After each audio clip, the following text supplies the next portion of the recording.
Dhugaa daragaan koo lallabuun gooftaa koo fayyisaa jechuun koo waa'ee isaa himuun koo. Dhugaa daragaan koo lallabuun gooftaa koo fayyisaa jechuun koo waa'ee isaa himuun koo. Dhugaa daragaan koo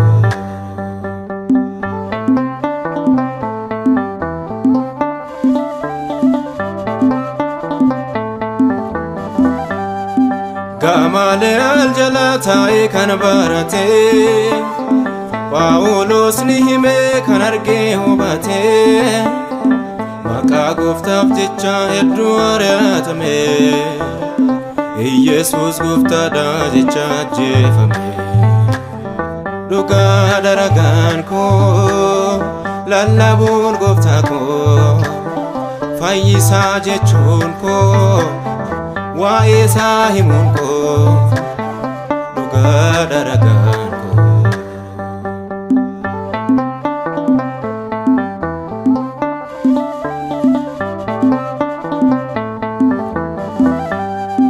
Raajotni abbooliin duukaa bootni see taasumaan jallisnee waa'ee Kiristoosee obsuu hin danda'u anis jaalalasaa mudhii koo hidhadhee dhugaa ni rageessa. Dhugaa daragaan koo lallabuun gooftaa koo fayyisaa jechuun koo waa'ee isaa himuun koo. Dhugaa daragaan koo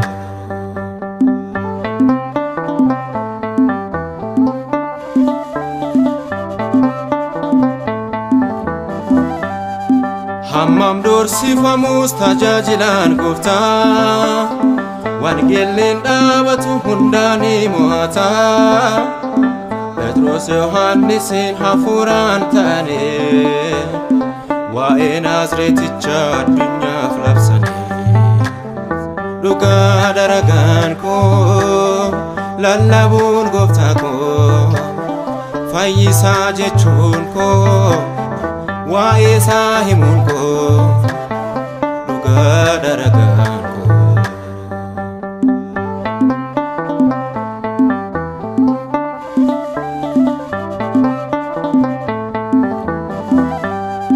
Kanafaanin jedhu isa manen beekaa waan argeen dubbadha anoo bu'ee duukaa.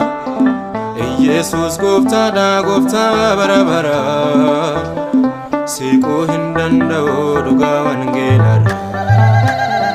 Dhugaa daragaan koo lallabuun gooftaa koo fayyisaa jechuun koo waa'ee isaa himuun koo. Dhugaa daragaan koo Dhugaa daragaan koo lallabuun gooftaa koo fayyisaa jechuun koo waa'ee isaa himuun koo.